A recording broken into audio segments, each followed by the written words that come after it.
umpisa na naman tayo sa ganitong mga ano natin, yung binabantayan natin ngayon, itong mga kandidato nga natin nga sa mga senador na actually ako mismo nagbabantay dito na itong kumandidato nga dito sa may line up ni dito sa sa administrasyon na may dalawa ng kumalas.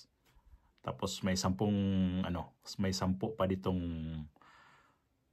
natira. Kung di natin alam kung ano pang sunod mangyayari dito dahil wala pang filing of candidacy. Nag-umpisa na nga itong umpisa na sibat yung iba. Kumalas na. So masakit niyan. Kapatid pa ng presidente, ayaw niya doon sa may makipag-alyansa nga doon sa may kapatid niya, yung partido niya ng kapatid niya ng kung saan ang kapatid niya, ng presidente. Ayaw niya doon na makipag-alyansa dahil sa bagay, NPC naman siya. Di naman mismo doon siya sa may partido ng kapatid niya, yung Partido Federal ng Pilipinas, yung PFP. So, nag-declare na siya doon na hindi siya sasama, na kailangan kong tumayo sa sarili kong paa, lalo na sa kandidato na campaign period. Talaga mag-solo flight ang mga niya. Pagpupunta sa mga lugar, solo flight siya. So, dito tayo kay dito tayo kay Manny Pacquiao. Ito si Manny Pacquiao, Hindi naman natin lingid sa kalaman na sa buong mundo sikato siya kasi sa kanyang naibigay din sa pagbabaksing, na kahit ka dito sa aming bansa kung saan kami ngayon, kilala talaga to. Hindi naman talaga to na ipagkaila na hindi siya kilala dahil doon sa kanyang galing, sa kanyang pag-champion sa boxing. Pero doon ako hanga sa kanya.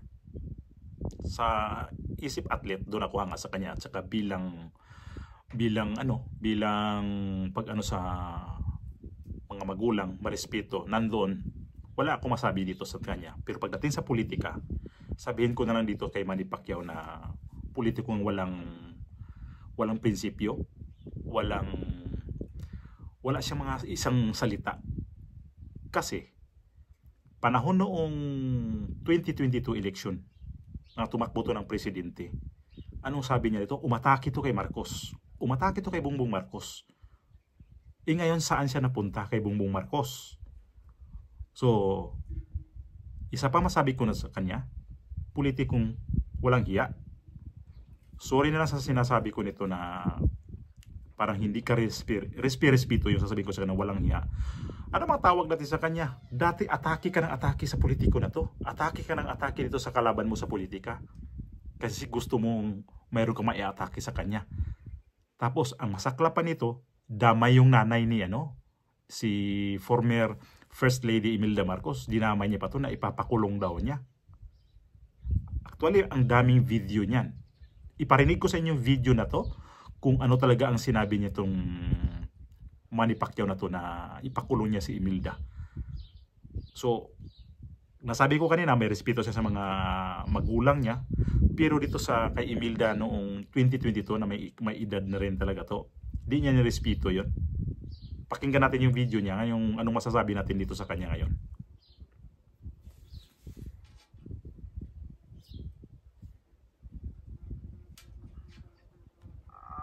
Bigyan na lang natin ng siguro yan. Kumbaga, mga ganyang edad, na yan kumbaga, parang precious na sa atin yan na may ganong tao na kumabot kanyang edad. Bigyan lang natin ng pabor dahil matanda na rin, napakatanda na.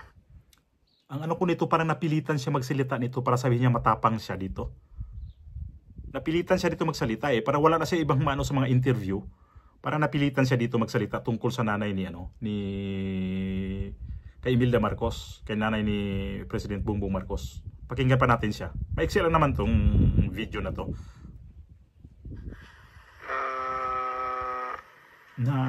Para ng baka, hindi siguro natin siya doon ihahalo mo doon sa mga kulungan din, lalo na siyang namatay. Separate lang siguro siya. Ayan yung isa sa inaayawan ko nito. Tapos ito'y magiging kandidato natin sa pagka-senador ngayon. Galing kandidato sa pagka-presidente, talunan sa pagka-presidente. Tapos ngayon, wala sa ibang mapuntahan. Kandidato silang senador dito sa administrasyon ni Bongbong Marcos. Tapos ngayon ako halimbawa ganun nakipag away ako sa mga masamang salita sa kay Bongbong Marcos ngayon, tapos nandito na naman ako sa kanya. Inendorso siya ni Marcos. Sino mga walang hiya? Yung dalawa siguro, no? Hindi nahiya si Bongbong Marcos na i-endorso ko to. Na yung nanay ko dati ipapakulong daw nito na ipapakulong daw yung nanay ko dati nito, tapos ngayon i-endorso ko to. Kung ako anak nun, hindi ko i-endorso yan. Hindi ko kukunin yan.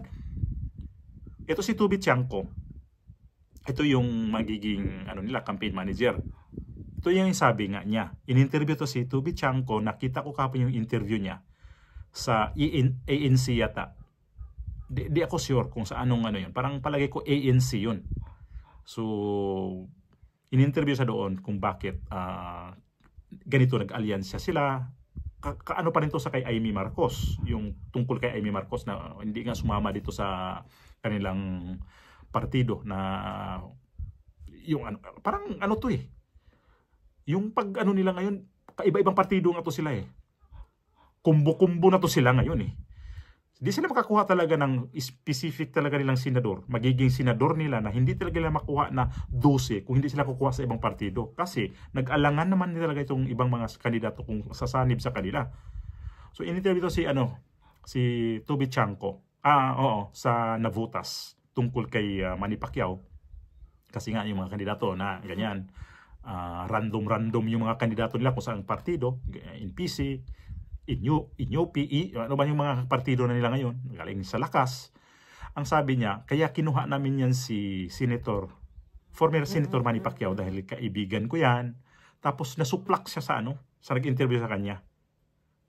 Excuse me, Congressman, kaya ba nyo kinuha to si Manny Pacquiao dahil sa kaibigan nyo? Bigla lang siya nagpalit ng statement.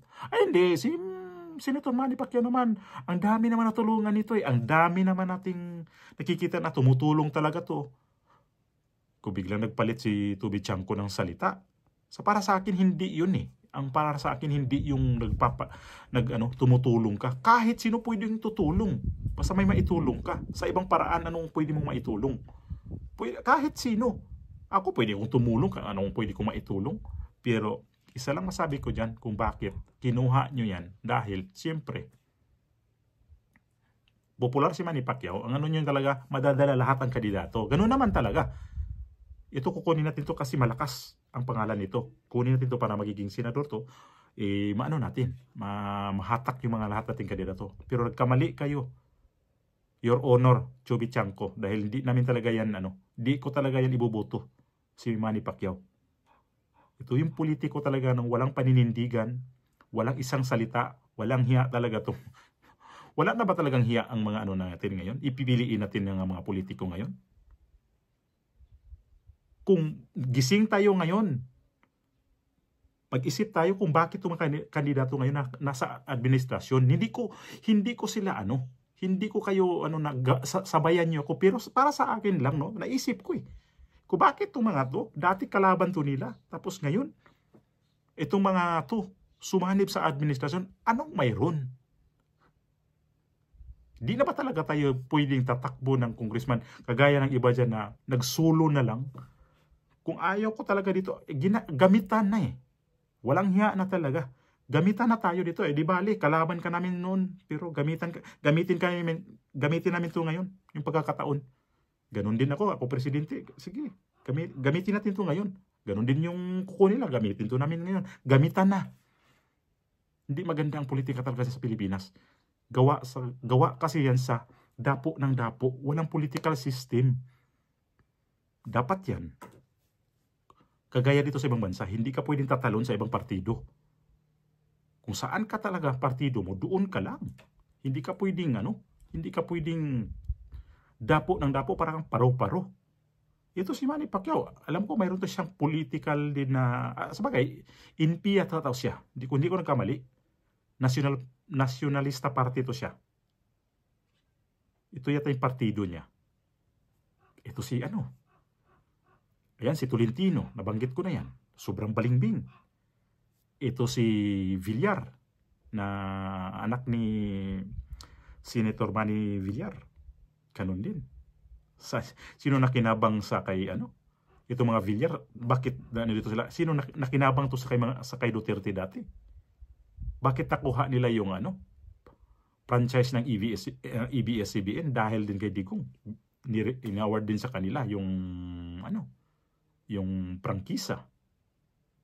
Kasabay nung inaward ni yung sa ABS, yung sa ng ABS-CBN sa kay Kibuloy, itong sa SMNI. So eto ngayon yung mga politiko na yan. Cayetano, kapatid niya dati. Si Pia, tinutukoy ko nito, yung kapatid niya na kay Digong, pero ngayon nasaan si Pia? Na kay Marcos. Ano kaya talagang mga pinag-iisip nito mga politiko na to ngayon? Para lang talaga manalo sila. Ito si Ping Lacson, ayan unti-unting umatras na. Atras na ako dito. Ito pipiliin pa natin itong ibang mga kandidato dyan na sumanib na lang dyan. Kinuha na lang yan, dinampot na lang yan dyan para mabuo yung koalisyon nila. Para sabihin na, ang dami namin dito. Ang dami namin ditong magiging aspirant na pagka-senador. So pagdating niya sa Senado, natin maitulong sa ating sa kababayang Pilipino yan? Lito Lapid. Anong pwedeng anong maibigay sa atin ni Lito Lapid? Tumanda na rin siya sa politika. Pagdating diyan sa Senado, ewan ko kung anong mga napakinabangan nating batas diyan sa kay Lito Lapid. Wala na talaga, bihira talaga yung prinsipyo na yun ng mga politiko na tumatakbo ngayon. Sa Pilipilaban, yon. Nabanggit ko na nga, Bato, Bungo at saka si Philip Salvador, yan sila, mga prinsipyo. So sana madagdagan pa dito sa kabila. Para mayroon tayong mapipilian. Mabuffet natin yung pagpili ng mga kandidato. Hindi lang naman tayo, sa bagay, wala pa naman Filing candidacy pa naman, wala pa. So ito mga to, mga nomination pa naman. So pero ito sila ni sa kay Bongbong Marcos. Na yan? Nomination pero sure na yan, natatakbo talaga yan mga yan. So sana panibago natin pagmamatsyag to kung saan talaga natin to bantayan ang mga kandidato natin ngayon kasi sa mga senador, pili tayo mga senador na na mga dekalidad na mga senador. Yung walang na may panindigan talagang maganda itong namimiss ko talaga yung mga senador natin na mga yung mga naabutan kong mga senador na gusto ko talaga kagaya kay Miriam Santiago, kagaya kay Raul Roco. Yan yung mga senador na namimiss ko. Ang galing nila. Mga abogado kasi palibasa mga abogado, magagaling na abogado. Pero ngayon si Manny Pacquiao, parang sayang ang boto natin pagka mapunta to ulit sa Senado. Mas maganda talaga yung may mga abogado ang nandiyan dyan. Kasi batas ang pag-usapan dyan Hindi yung puro ka-imbestiga. Mag-imbestiga ka pero maganda ang pagka-imbestiga. Di kagaya ngayon, bara-bara na investigasyon sa Senado. Bara-bara na investigasyon sa may sa may Kongreso. Nakikita naman natin paano sila mag-imbestiga, mag-hearing. Ewan ko ba kung bakit nananalo yung mga yan. Dahil ba sa pera? Pera-pera lang ba talaga? Tayo mga Pilipino, wag natin gamitin yung pera pagdating sa eleksyon. Isang tabi natin ang pera. Pakisuyo lang tayo mga Pilipino kasi tayo mismo mga Pilipino naghihirap pagkatapos ng eleksyon. Tayo ang mga Pilipino ang nahihirapan kung paano natin i-adjust ang pamumuhay natin. Itong taon na to nakabakasyon kami ng Pilipinas noong May. Isang buwan kami mahigit din sa Pilipinas. Napaka kawawa ang Pilipinas. Ang mahal naman talaga ng bilihin Naikwento ko nga yun. Pinabis ko ito na ikwento. Pitsay isang pirasong pitsay isang punong pitsay na naglaman ng kasama yung 4 na dahon. 18 pesos ang bili namin. Kawawa talaga ang mga Pilipino. Naawa talaga ako sa mga Pilipino dito. Itong mga presyo na ito ganito. Gulay kasi nga, kisyo daw walang mga gulay. Saan ang gobyerno natin dito? Bakit di nakikita to sa gobyerno? Ang mahal talaga ng mga bilihin. Mag-grocery. Pagpasok mo na sa grocery, sabi ko, dati hindi to ganitong presyo. Sabagay, kahit naman dito sa ibang bansa, tumaas naman din ang mga presyo, pero hindi talaga kagaya sa atin na sobra talaga ang mahal. Kung ang mahal naman dito, samantala sa ibang bansa, pag nandun ka nakatira, sabihin ang mahal ng bilihin sa ibang bansa. Pero baliktad na ngayon eh. Ang Pilipinas ngayon, ang mahal ng bilihin ikumpara sa ibang bansa. Matawa na lang talaga ako na maawa tayo sa ating mga kababayan. Tapos ito mga politiko pa, ang kahirapan pa rin ang tinitingnan nila ngayon sa pagkakandidato nila, pero hindi na resolve ang mga kahirapan sa mga Pilipino. Dahil yan sa pera. Kasi pagkakandidato nila dyan, labas na labas ng pera. Pag upo naman nila, nananalo dyan, pasok ng pera. Ay naku po, sana man lang ito na yung wake up call natin, yung administrasyon na to, na ito na yung last, sana hindi natin magkakamali mga Filipino. Ngayon, may mga kanya-kanyang panawagan. Parang, hindi, ako sa ibang panawagan dyan na hindi ko nagustuhan yung ano naman, yung para sa akin lang naman. Pero pag-isipan ko pa lang na panawagan dyan na mag people power. Para sa akin, di rin naman yun sa akin. Parang ayaw ko yung mga ganyan. Pag-isipan na lang anong pwedeng gagawin sa ating gobyerno.